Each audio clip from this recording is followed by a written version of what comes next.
In the 3rd century BC, Rome was a land-based power hungry for expansion across the Italian peninsula. Carthage, a maritime empire, controlled vast trade networks and dominated the Mediterranean with its powerful navy. Rome, unified under its republic, trained legions to perfection, ready to conquer new territories. Carthage's leaders, masters of maritime strategy, meticulously planned to protect and expand their empire. Their first major clash over Sicily, the First Punic War, would test Rome's emerging naval power. Rome eventually triumphed, proving their adaptability at sea despite being primarily a land-based power. Carthage's defeat ignited a burning desire for revenge within the Barcid family, led by Hannibal Barca. Hannibal Barca was raised from childhood to despise Rome, trained for a lifetime of strategy and combat. He inherited a formidable army forged in Spain, composed of mercenaries and Carthaginian citizens alike. His strategic genius was unmatched, with profound understanding of Roman strengths and weaknesses. With years of campaigning, Hannibal's army became hardened, diverse, and ready for war against Rome. Rome's leaders sensed the looming threat of Hannibal, fearing a challenge to their republic's foundations. The Second Punic War was more than a battle, it was an existential struggle for the Mediterranean. Hannibal's use of elephants and innovative tactics made his campaigns legendary and feared by Rome. Rome's military commanders watched with growing concern as Hannibal advanced with unrelenting audacity. Every step of Hannibal's campaign tested Rome's resolve and strategic ingenuity. His campaigns were meticulously planned, balancing audacity with tactical precision. Rome braced itself, knowing that the survival of the Republic hung in the balance. Hannibal's ambition and genius would forever mark him as one of history's greatest military commanders. The Second Punic War was not just a battle, it was a struggle for supremacy that would reshape the Mediterranean world. In 218 BC, Hannibal undertook one of history's most audacious military feats, leading his army across the Pyrenees. Despite treacherous conditions, Hannibal's discipline and leadership kept his army cohesive and focused. His unexpected route through the Alps completely blindsided Roman expectations. Arriving in Italy, Hannibal's army, though smaller, was disciplined and ready for battle. Rome was caught off guard, unprepared for Hannibal's daring incursion. At Ticinus, Hannibal's cavalry defeated the Romans, wounding consul Publius Cornelius Scipio. The shocking defeat sent waves of panic through Rome's leadership. At the Trebia, Hannibal lured the Romans into a deadly trap, using hidden forces for a coordinated attack. The Roman army suffered devastating losses, a crushing defeat demonstrating Hannibal's tactical brilliance. Rome's legendary legions were shown vulnerable against Hannibal's genius. At Lake Trasimene, Hannibal ambushed consul Flaminius, trapping the Romans between lake and hills. Another catastrophic defeat for Rome, leaving the Republic reeling. Hannibal's brilliance was not just in tactics, but in his unwavering composure under pressure. Despite losses, Hannibal's army remained cohesive, disciplined, and ready for further battles. Rome was in turmoil, the Republic shaken by the repeated defeats of its legions. His tactical genius shone as he coordinated complex maneuvers, anticipating Roman responses. Hannibal's use of elephants became iconic, terrifying foes and symbols of his daring campaigns. Rome's traditional military might proved insufficient against Hannibal's brilliance and audacity. Each early victory strengthened his army's cohesion and morale, making them an unstoppable force.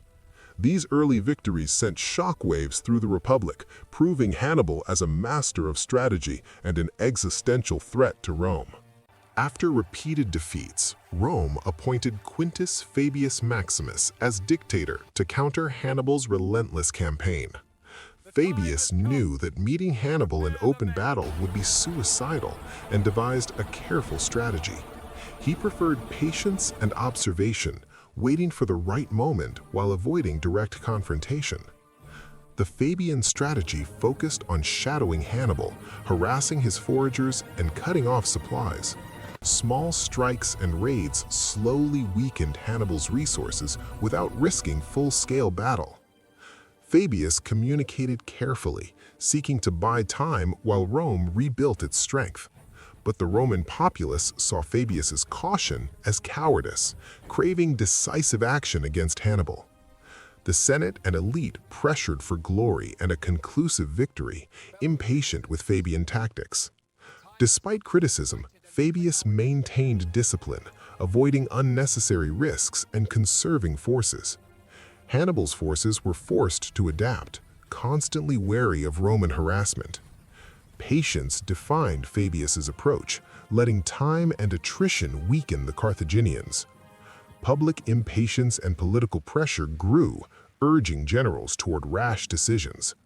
Ultimately, Rome elected new consuls, confident that numbers alone could end Hannibal's campaign. The new consuls were determined to engage Hannibal directly, seeking swift glory. Confident in their numerical superiority, the Romans prepared to confront Hannibal head-on.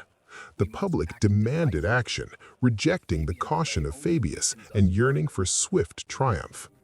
Hannibal remained aware of Roman impatience, preparing to exploit overconfidence.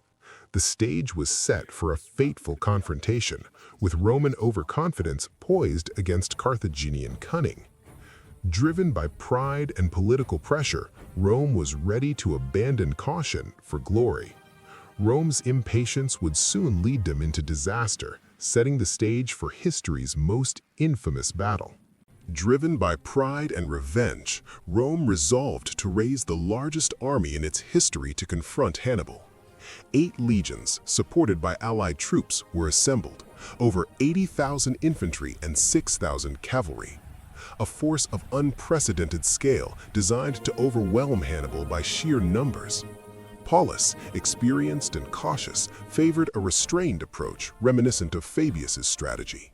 Varro, ambitious and eager, sought a direct confrontation to crush Hannibal quickly.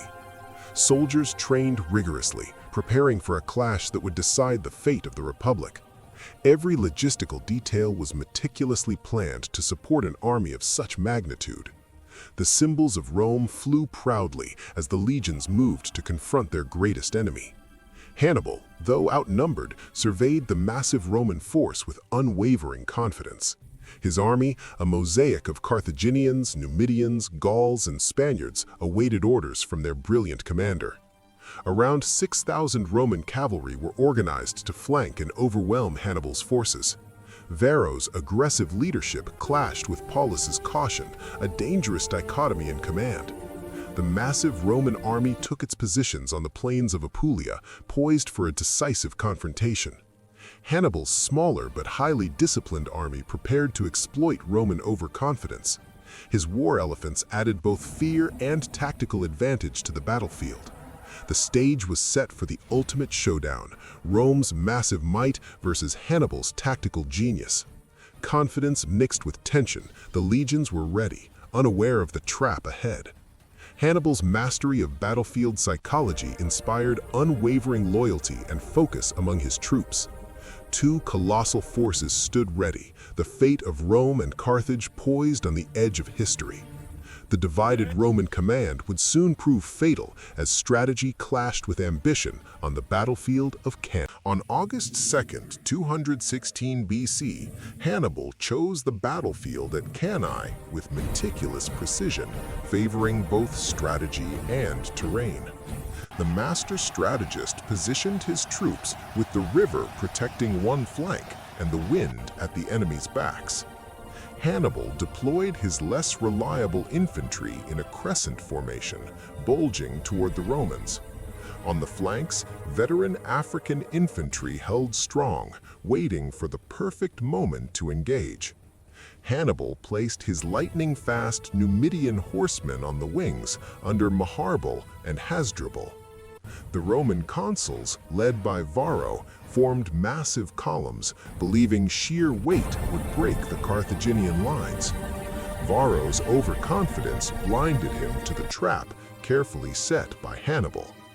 Both armies prepared for the clash, tension The thick genius in of the air Hannibal was as evident dust as he swirled orchestrated across the plain. battlefield like a masterful Hannibal's conductor. brilliance lay in exploiting the Romans' predictable tactics with a perfect battlefield setup. Carthaginian elephants added psychological terror and tactical weight to the battlefield. The Roman legions advanced, unaware of the lethal trap unfolding before them. The crescent formation was a masterstroke designed to envelop the Roman columns from all sides. Hannibal's cavalry commanders were ready to execute the envelopment at the perfect moment. The flanks held by veterans ensured that the Roman assault would be channeled into the trap.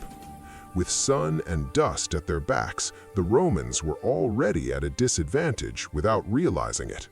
The sheer density of the Roman columns made them vulnerable to Hannibal's envelopment strategy. As the clash begins, Hannibal's center gives way strategically, luring the Romans deeper into the trap. The genius of Hannibal was evident as he orchestrated the battlefield like a masterful conductor. The Numidian cavalry moved swiftly to encircle the Romans, completing the deadly envelopment. Hannibal's tactical masterpiece at Cannae would be remembered as one of the greatest victories in military history. The Roman legions surged forward, their sheer numbers creating a relentless momentum. Hannibal watched as his crescent-shaped center slowly gave ground, executing the plan perfectly. The less experienced Carthaginian infantry in the center gave way under the Roman push. Confident they were winning, the Romans pressed forward, unknowingly walking into the trap. The deep formation made the Romans powerful head-on, but it left them inflexible and vulnerable. Hasdrubal's heavy cavalry quickly routed the smaller Roman cavalry force. Maharbal's Numidian cavalry engaged the Roman allies in a fierce, prolonged skirmish. The combined Carthaginian cavalry, now completely superior, prepared to encircle the Romans. The Romans pushed relentlessly into the center, unknowingly walking into the trap. Hannibal gave the signal, and the trap was ready to spring. The cavalry swung around the Roman rear, striking where they were most vulnerable. Romans realized too late that they were completely encircled, trapped on all sides. The rear assault decimated the Romans, completing the envelopment. Hannibal's tactical masterpiece at Cannae would be remembered as one of the greatest victories in military history. As the Romans pressed forward, Hannibal's crescent inverted, exposing their flanks to disaster. At the critical moment, Hannibal ordered his seasoned African troops to strike the Roman flanks. The elite Carthaginian soldiers smashed into the Roman flanks, tightening the deadly noose. Simultaneously, the Carthaginian cavalry crushed the rear, sealing the Romans' fate. Encircled from all sides, Roman soldiers faced terror and chaos unlike any before. The tight mass of bodies left legionnaires unable to swing their weapons, trapped in a deadly crush. Surrounded on all sides, the Romans had no chance to maneuver or retreat. The disciplined African troops ruthlessly tore through the exposed Roman flanks. The cavalry struck from behind, completing the deadly encirclement. The Romans were now trapped within Hannibal's crescent, the trap fully sprung. Commanders struggled in vain as panic and confusion spread among the densely packed legions. Hannibal orchestrated the battlefield with calm precision, confident in the unfolding victory. Hannibal's forces closed in from every direction, annihilating Roman cohesion. Trapped and surrounded, panic consumed the Roman soldiers. The Carthaginian infantry pushed into the gaps, fully encircling the Roman legions. The Roman army, once proud and disciplined, became a mass of helpless men. Encircled and overwhelmed, the soldiers faced the horrifying reality of their situation. The the Carthaginians advanced systematically, leaving no escape for the Romans. Hannibal's tactical masterpiece at Cannae would be remembered as one of the greatest victories in military history. The fields of Cannae were strewn with the dead and dying, a testament to Hannibal's devastating triumph. Thousands of Roman soldiers were wounded or captured, their spirits shattered yet flickering with resilience. Among the dead lay 80 senators, Consul Paulus, and the finest Roman military leaders. Hannibal's army, though far smaller, stood almost unscathed, their discipline and strategy unmatched. Hannibal observed the aftermath, a master strategist whose genius had reshaped the course of history. Survivors mourned their comrades, the human cost of Hannibal's brilliance laid bare. Thousands of Romans were taken prisoner, their defeat complete and humiliating. The remnants of Roman camps and supplies told the story of a catastrophic loss. Even in victory, Hannibal remained focused, knowing Rome's resilience would not allow surrender. Rome's symbols of pride lay broken, yet the spirit of the Republic endured. Cannae sent shockwaves through the Italian peninsula, a reminder of Hannibal's deadly genius. Despite the horror, Rome refused to surrender, raising new armies of inexperienced recruits. The survivors and new soldiers steeled themselves, preparing to continue the fight. Hannibal's triumph was absolute, yet he knew Rome's resilience remained a threat. Rome began to adapt, slowly learning to avoid direct confrontation with Hannibal. New strategies emerged, focusing on attrition and caution rather than reckless attacks. Hannibal's army, victorious yet disciplined, cared for their wounded and remained ready. Cannae became a timeless lesson in strategy, sacrifice, and the consequences of hubris. For centuries, Cannae has been studied in military academies as a pinnacle of tactical genius. Though nearly broken, Rome endured, and the legacy of Hannibal's brilliance echoed across history.